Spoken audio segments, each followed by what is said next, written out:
Hey there, gardeners. Happy July. I am getting ready to start some seeds.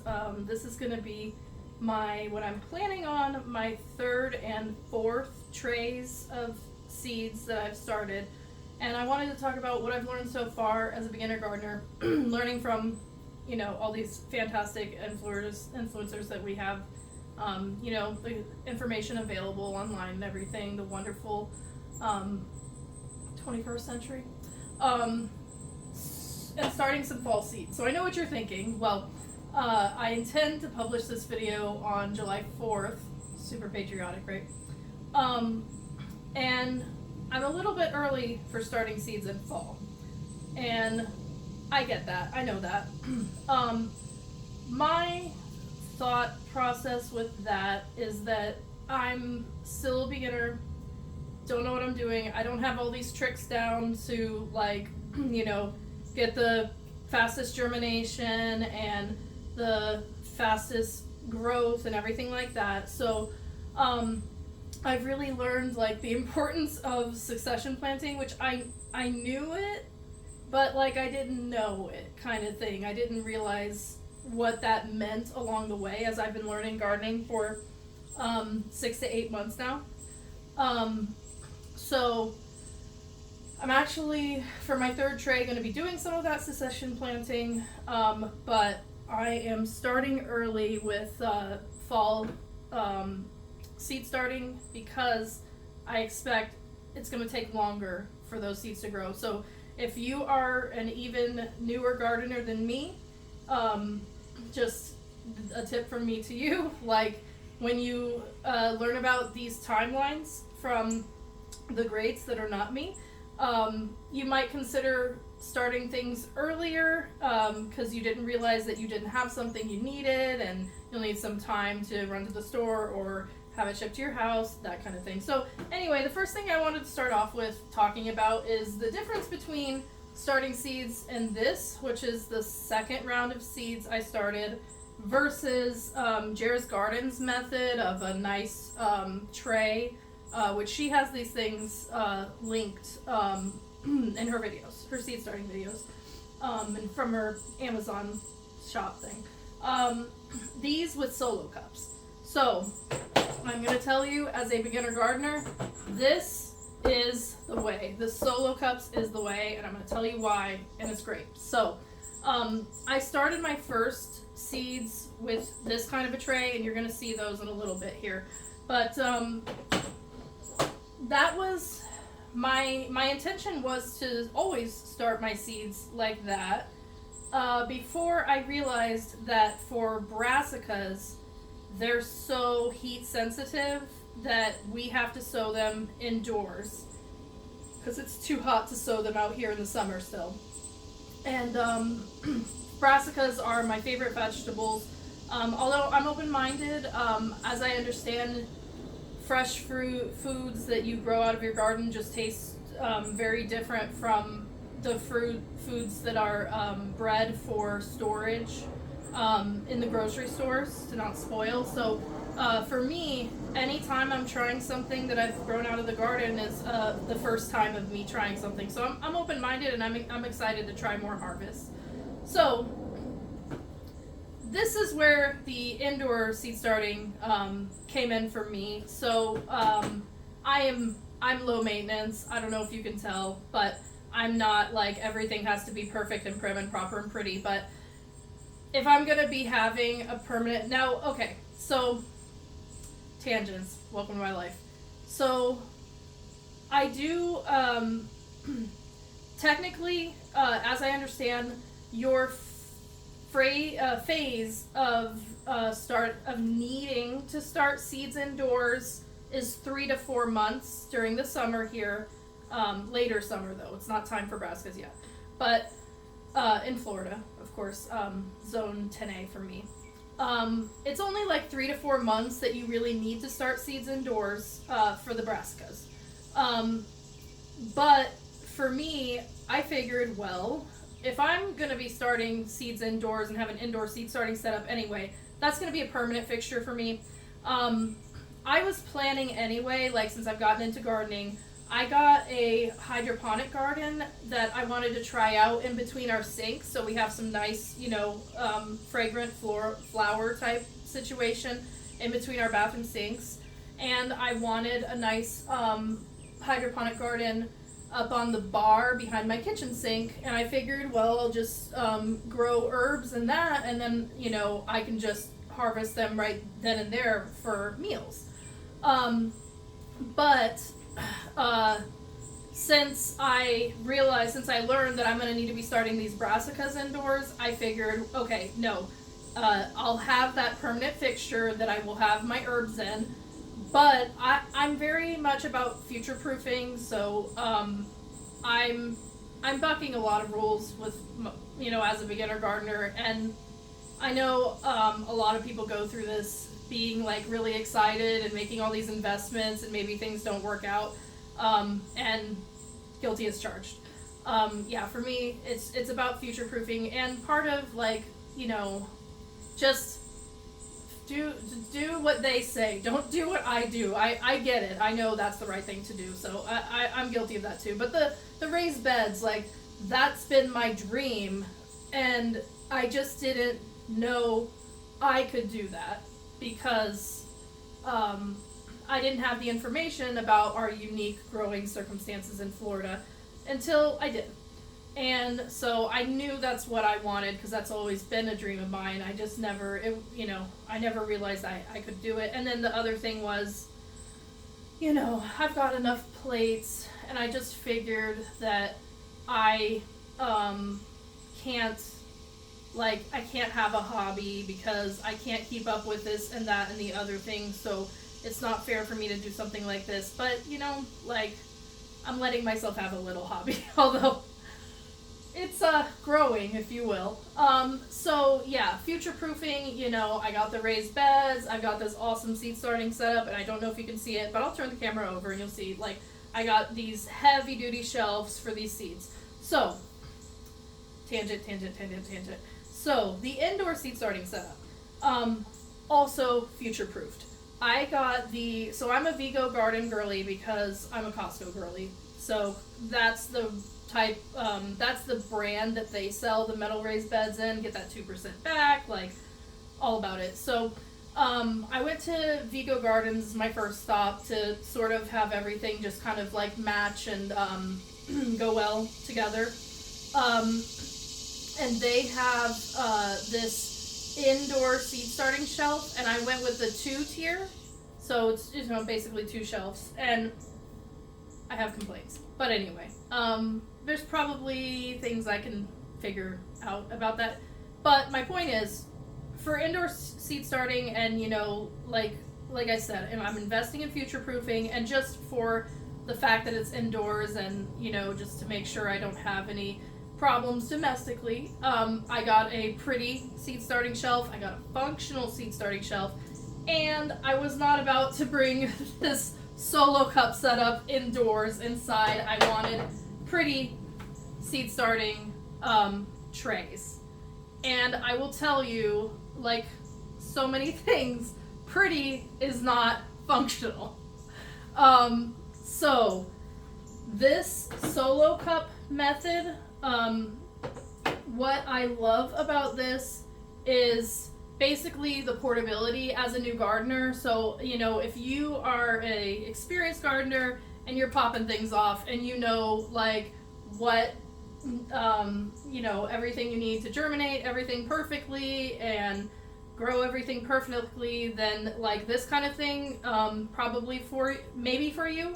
But I think experienced gardeners probably also get the benefits of the solo cup method. So the thing for me with the solo cups, which I think I'm going to move on and show you. So I'm going to be moving around a little bit for this video and knocking over my trash can a little bit for this video. So with the solo cup method, the thing about this portability for me. So here's my first ever tray of for seed starting that I made, and here is the new tray that I'm going to be working with. So about the portability. So, what I wasn't expecting with this. So I started sunflowers and mammoth sunflowers because I've got a squirrel problem. And as I understand, learning from those more experienced than me, is that you should be transplanting these guys 3 weeks out, but because I guess the root system is very delicate. For me, I've seen the squirrels take these things out in 3 weeks, so I'm gonna be leaving them in at least long enough for them to get bigger, stronger, sturdier. So we'll see how that goes. But the beauty of the solo cup and trays method is, like I said, sort of the portability. I don't know that I'm really finding the right word there yet, but essentially what I learned from these sunflowers is, okay, so I've got this seed starting set up, and in fact, I'll show you it right now. I'm going to turn the camera and show you that right now because it's relevant. Or you can see it. No, you can't see it. All right, so over here is where I put my trays. And I've got this nice morning light. Right now it's morning, right? For them to go, for the seedlings, right? This nice morning light for the seedlings. Well, these drama queens, it's not enough sun for these guys. They really need that direct sun, I have learned. So, the beauty of this solo cup method is that what I'm going to do here now, so when I started this first tray of seeds, I want about 10 mammoth sunflowers, and a couple of these have not germinated. These are at least a month old now, so I think it's probably a good enough time to give it up on these. I think I've given them enough time to germinate that I think they're not coming. So, haven't really figured out what to do about that. But basically, so I've got this guy, never germinated. I don't think I'm going to reuse it because I know you want to have a sterile seed starting situation. I'm probably just going to dump that into one of my newer sort of beds, little mini beds I have where I've got my moringa germinating and maybe my shampoo ginger. But so these guys never germinated, but when I started these, essentially, okay, so I started the mammoth sunflowers and I started some peppers with them. Wait a minute. No, okay, so yeah, one of them was super hot, ghost pepper. And then there was pimento pepper I started and Anaheim peppers. So I don't really know how hot the Anaheim or pimentos are, but I do use Anaheim in a chili recipe, and it's not really hot. And I'm like very vanilla taste buds, like what is it? Like okra tastes spicy to me, like so. The Anaheim I don't think is a hot pepper, but anyways, I just decided to throw some peppers in here to fill in the gaps between the mammoth sunflowers and everything. But so now knowing what I know, that these sunflowers are still going to be leggy on my seed starting setup, that gentle morning sun is not enough for them. I've been taking these guys out and putting them on my deck box right here just outside of the screen. It's a little risky, you know, the birds or the squirrels could get to them, but I haven't had any problems yet. I guess it's close enough to the humans. But this is what I'm talking about, the benefits of the portability of these kind of trays and these solo cups.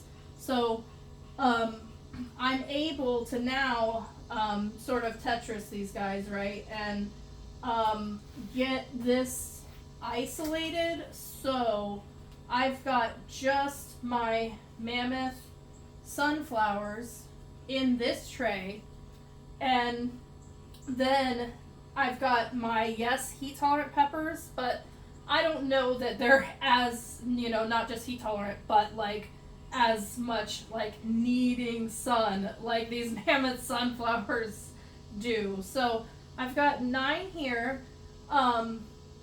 And yeah, so I was able to, wait, that's not a root. Okay, that's not a root. Looks like a root. Oh shoot, it is a root. Uh-oh. I guess it's time to get these guys in the ground, ready or not. Well, perhaps my plans are changed, because it looks like I gotta get these guys in the ground, ready or not. Oh, and there's some kind of a worm on this one. Oh my goodness, I've never seen anything like this. Gardening is so fascinating and fun in that way. Okay, well, surprises also happen.